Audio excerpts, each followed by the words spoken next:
আমার কোশ্চেন, ওনার বাসায় তেলগুলা? পাম্পে তো নাই তেলগুলা, তাহলে কি ওনার বাসায়? সরকার বলতেছে ডিপুতে পর্যাপ্ত তেল আছে, পাম্পওয়ালারা বলতেছে আমরা তেল পাচ্ছি না। কতক্ষণ যাবত অপেক্ষা করছেন এখানে তেলের জন্য? আমি প্রায় 6.25 ঘন্টা, মানে 6টা থেকে এখন 1:01 বাজে, 6.25 ঘন্টার ভিতরে এইখানে ওয়েট করতেছি তেলের জন্য। আইসা এদিকে এর আগেই বাইরে আইছি ফজরের নামাজ পড়ে, কোনো পাম্পে তেল নাই। ট্রাস্টে বলেন, খালেকে বলেন, সোনার বাংলা, এই তালুকদার, পিডাব্লিউডি, কোথাও তেল নাই। ঘুরা এই পাম্পে এখন এই 6-7 ঘন্টা ধরে সিরিয়ালে দাঁড়ায় আছি। আমারও প্রশ্ন তাই সরকারের কাছে, তাহলে তারা বলতেছে আপনারা প্যানিক হয়েন না। আপনি বলেন প্যানিক না হয়ে কিভাবে 7 ঘন্টা যদি তেলের জন্য একটা মানুষ ব্যয় করে, তাহলে প্যানিক হবে না কেন? গভর্নমেন্ট বলতেছে পর্যাপ্ত পরিমাণ তেল আছে, আপনারা হতাশ হবেন না। এবং আন্তর্জাতিক বাজারেও বাংলাদেশের কোনো তেল তো আটকায় নাই, তাহলে কেন তেলের এই সংকট? আপনি ডিপুতে যাচ্ছে পাম্পওয়ালারা, তারা বলতেছে যে সরকার বলতেছে ডিপুতে পর্যাপ্ত তেল আছে, পাম্পওয়ালারা বলতেছে আমরা তেল পাচ্ছি না, আমাদের রেশনিং করে দিতেছে। তাহলে এই যে লুকোচুরি, এইটা কার স্বার্থে, কিসের জন্য?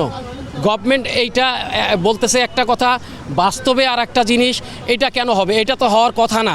এই সময় এসে পর্যাপ্ত তেল থাকলে কেন কোঠা করবে? মন্ত্রী যখন বলতেছে যে আমার তেল রিজার্ভ আছে, তাহলে মন্ত্রী সাহেব জিজ্ঞাসা করুক কেন। ওনার বাসায় আছে নাকি ভাই? হ্যাঁ, আমার কোশ্চেন, ওনার বাসায় তেলগুলা?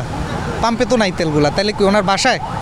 ওনার বাসায় যদি তেল থাকে বলেন, আমরা সবাই যাই ওনার বাসা থেকে তেল নিয়ে আসি। 120 টাকার তেল যদি বলে 150 টাকা, আমরা 150 টাকা 200 টাকা দিয়ে কিনে নিয়ে আসি। তো ওনার বাসায় যদি থাকে তেল, তাহলে তেলটা বের করুক। উনি যেহেতু বলছে, তাহলে ওনার বাসায় আছে তেল। কি বলেন ভাই? অবশ্যই 7-8 ঘন্টা যদি এই পাম্পেই থাকতে হয়, তাহলে আমার যে আর কাজগুলো আছে, বাকি কাজগুলো কিভাবে করব? আপনি আমার বলেন। এখন তো ঈদের বন্ধ, কাল পরশু অফিস পুরোদমে খুলে যাবে, তাহলে কি একটা ম্যাচাকার অবস্থা হবে ঢাকা শহরে। আমি ঢাকার বাইরেই বাদ দিলাম, আমাদের দেশের মানে ঢাকাটাই তো মূল চালিকা শক্তি। এইটাই যদি ক্লপস করে, তাহলে কিভাবে চলবে? সরকারকে কি কোনোভাবে কি বিতর্কের মধ্যে ফেলা হচ্ছে কি না ডিপুর দিক থেকে বা অন্য কোনো মহলের দিক থেকে?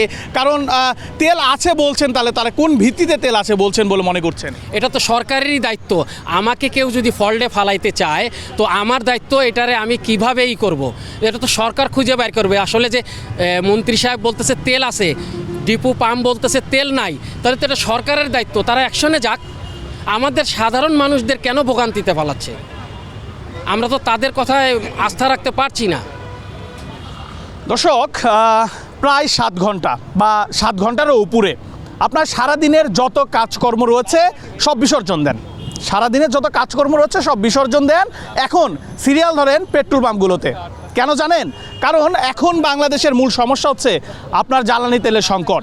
আপনার জ্বালানি তেলের কোনো সংকট নেই বলছে সরকার, পেট্রোল পাম্প বলছে সংকট রয়েছে, ডিপো মালিক তাদেরকে তেল দিচ্ছে না। আর সাধারণ যারা মানুষ রয়েছেন, এনাদের মতো সাধারণ যারা মানুষ রয়েছেন ওনাদের মতো, তারা 7 ঘন্টা ধরে নিজেদের কার্যক্রম যেটি বা নিজেদের যে কাজ, সেই কাজ ফেলে দাঁড়িয়ে রয়েছেন পেট্রোল পাম্পের তেল নামার অপেক্ষায়। এভাবেই চলছে রাজধানীর পেট্রোল পাম্পগুলো।